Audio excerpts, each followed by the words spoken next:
Sheikh Hasina, the Prime Minister of Bangladesh, is expected to win the general election on Sunday.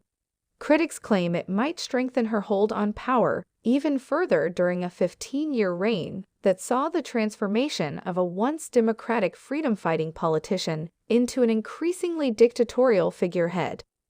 The Bangladesh Nationalist Party, Hasina's principal opponent, is boycotting the polls, arguing that her administration cannot guarantee a fair election.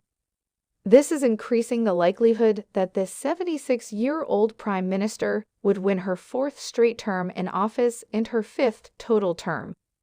Her supporters claim that Bangladesh now has a thriving development sector and a burgeoning industry thanks to Hasina, the longest-serving leader in the nation's history, and her Awami League. This stability has prevented military takeovers that would have rocked the young, mostly Muslim country strategically positioned between Myanmar and India. However, Hasina's political career, like her nation, started violently. Her father, Sheikh Mujibur Rahman, was the first leader of independent Bangladesh, and he was assassinated on August 15, 1975, by a gang of military officers operating undercover. Some claim that the horrific crime, which also murdered almost all of her family, inspired her to pursue a career in politics and forced her to consolidate hitherto unheard-of authority.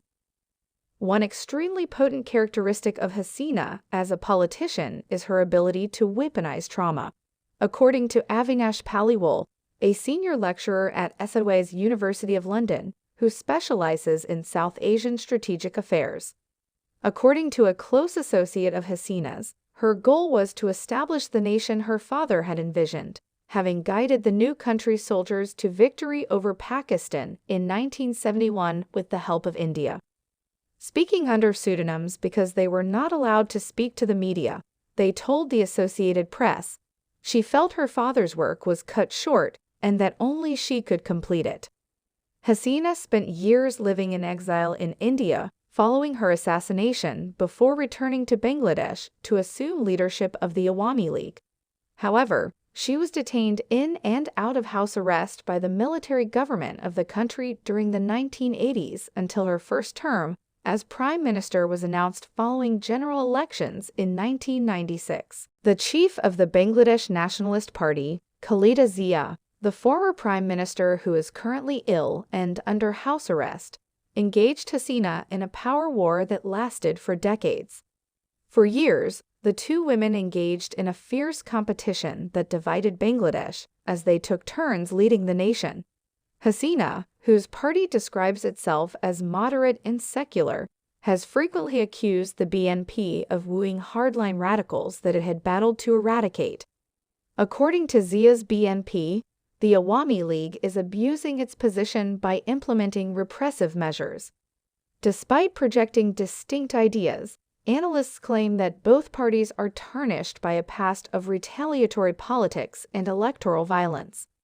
After being re-elected in 2008, Hasina turned her attention to the economy and constructed infrastructure that had never been seen in Bangladesh before, including highways, ports, train lines, and power lines that reached outlying areas. She also created a textile industry that rose to prominence as one of the most competitive in the world. "I assumed my household would never possess electricity at home," stated Abdul Halim, a Dhaka rickshaw puller. "My entire village now has power." Hasina has shown some of her most notable accomplishments, like the longest bridge in the nation, which she opened in 2021, and the metro system in Dhaka prior to the election. She has positioned herself as the head of a poor country that wants to rise to upper middle income status by 2031. In 2023, Hasina declared, "Bangladesh will never look back again. It will keep moving forward to become an intelligent, advanced, and wealthy nation." However, Bangladesh has not been immune to the recent downturn in the world economy, which has revealed economic weaknesses that have led to unrest and discontent among its workforce. Driver Mohammed Shoaid in Dhaka claims that the government has not been able to curb the rising costs of necessities, such as tomatoes and beans, which have increased in price by almost double in the past 2 years. They are now beyond our means, he declared. Opponents of Hasina claim that her administration has restricted journalistic freedoms, stifled opposition, and restricted civil society by using punitive measures. Rights organizations point to critics and forced disappearances. The claims are denied by the administration. In the midst of numerous accusations of vote rigging in the 2018 election, which the authorities denied, an alliance led by the AL won 96% of the parliamentary seats. Every significant opposition party abstained from the voting in 2014. Prior to Sunday's vote, the BNP claims that over 20,000 of its members had been detained on false accusations in recent months. The university lecturer Paliwal stated, Hasina's decision-making has a history of an autocratic slide. A full-fledged one-party state may be officially endorsed by the results of this election. Voters like 46-year-old Tamanna Rahman of Dhaka believe the prime minister has no serious opponents. Electing Hasina again is our only remaining option. On the global stage, Hasina has built relationships with strong nations and skillfully managed tensions between adversaries. Despite the fact that China and India are at odds over a disputed boundary, she is a fervent supporter of both countries. Beijing and New Delhi, in turn, have provided financial support for numerous infrastructure projects in Bangladesh. She has fostered long-standing relations with Russia, despite the country's continued hostilities in Ukraine and growing outreach to Western leaders.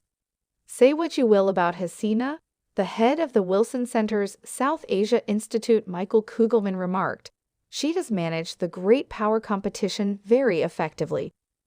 When Hasina provided sanctuary to Rohingya Muslims who were being persecuted in neighboring Myanmar in 2017, she was praised globally as well. Currently, 1.1 million Rohingya are housed in congested camps for refugees in Bangladesh. Many of them have risked their lives to travel across the seas in search of a better life abroad. The largest export destination for clothing made in Bangladesh, the United States, announced in May that anyone tampering with Bangladesh's electoral process would not be granted a visa. Washington voiced worries about the country's breaches of press freedom and human rights, which prompted the declaration. She was clearly under pressure, as evidenced by a recent press conference.